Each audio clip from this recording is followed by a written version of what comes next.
পূর্ণ হয়েছে বিচ্ছেদ যবে ভাবিনু মনে, একা একা কোথা চলিতেছিলাম নিষ্কারণে। শ্রাবণের মেঘ কালো হয়ে নামে বনের শিরে, খড়বিদ্যুৎ রাতের বক্ষ দিতেছে ছিঁড়ে। দূর হতে শুনি বারুণী নদীর তরল রব, মন শুধু বলে অসম্ভব, এ অসম্ভব। আমার নিজের মনেও যখন বিচ্ছেদ কিংবা দুঃখ সংক্রান্ত কোনো কিছু আসে, তখন এই রবীন্দ্রনাথের কবিতাটা মনে মনে আবৃত্তি করতে করতে আমি এরকম সর্ষে ক্ষেত কিংবা প্রকৃতির পাশ দিয়ে হেঁটে বেড়াই। চিন্তা করেন, রবীন্দ্রনাথের মনে খুব দুঃখ ছিল কোনো একটা কারণে, মানে পূর্ণ হয়েছে বিচ্ছেদ যবে ভাবিনু মনে। তারপর সে একা একা হাঁটতে বের হয়ে গেল, একা একা কোথা চলিতেছিলাম নিষ্কারণে, কোনো কারণ ছাড়াই হাঁটতে বের হয়ে গেছে একা একা। শ্রাবণের মেঘ কালো হয়ে নামে বনের শিরে, ওই যে মেঘগুলো দেখতেছেন আপনারা, এবং পিছনে কিন্তু একটা বন আছে।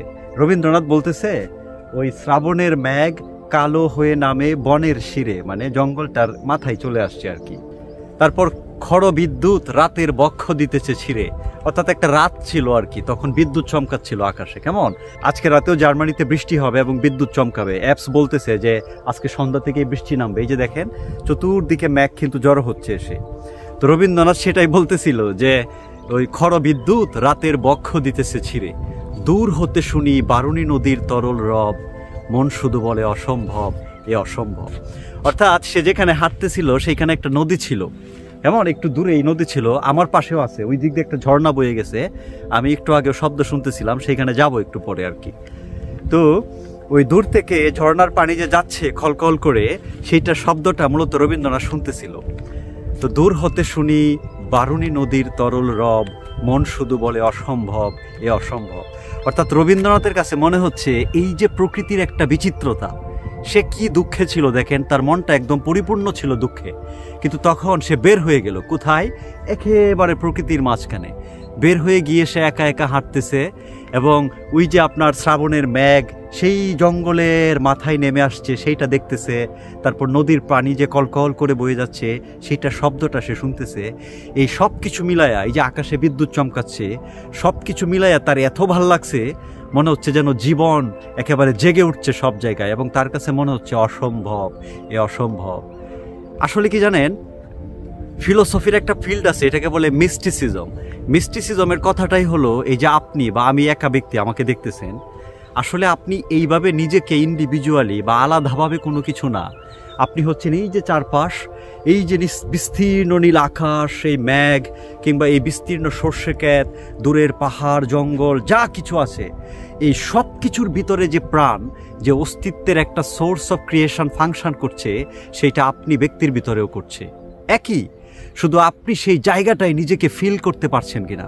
যদি আপনি নিজেকে কানেক্ট করতে পারেন এই সমস্ত অস্তিত্বের সাথে, তখন কিন্তু এই যে মানুষ বলে আমি একা, মানুষ তার অস্তিত্ব খুঁজে পায় না, মানুষ হতাশ হয়, ডিপ্রেশনে হয়, সেইটা হওয়ার কারণ নয়। কারণ হচ্ছে তখন আপনি আর একা কেউ না, আপনার পুরো অস্তিত্ব হচ্ছে সমগ্র মহাবিশ্বের অস্তিত্বের সাথে মিলেমিশে একাকার হয়ে যায়। আপনি শুধু মানে বরফের পানির মতো গলে, বরফের পানি যেমন পুরো মহাসাগরের সাথে ছড়ায় যায়, ঠিক সেইটাই বলছে আর যে মিস্টিক ফিলসফাররা। ঠিক একই কথাটাই আমি আসলে রবীন্দ্রনাথের এই কবিতাটার ভিতরে পাই, যে একেবারে সেও যেন আপনার এই শ্রাবণের মেঘ, নীল আকাশ কিংবা চারপাশের প্রকৃতির সাথে মিশে একাকার হয়ে যাচ্ছে। এটাই আমি বলতে চাই যে আমরা মানুষরা যদি একেবারে নিজেদেরকে শুধু আমি আমার এইসব না করে, মানুষ যদি তার চারপাশে সব কিছুর সাথে কেমন না যদি একটু করে লিঙ্ক করতে পারে, তাহলে কিন্তু অস্তিত্বের জায়গায় একটা চরম সুখ পাওয়া যাবে, এবং জীবনটা দেখবেন যে অটোমেটিক হাসতেছেন আপনি, অটোমেটিক আপনার ভিতর থেকে হাসি আসবে। কেননা প্রকৃতি যখনই হাসবে, যখন রোদ উঠবে তখন আপনার মনেও রোদ উঠবে, যখন নীল আকাশ দেখবেন আপনার মনটাও নীল হয়ে যাবে, যখন আপনি এরকম সর্ষে ক্ষেত দেখবেন তখন দেখবেন আপনার মনেও এদের একটা রং লাগতেছে। এইভাবেই মূলত মানুষ একটা পূর্ণতা পায়, মানুষ তার অস্তিত্বের পূর্ণ জায়গাটা খুঁজে পায়।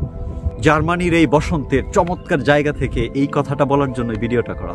ভালো থাকবেন সবাই।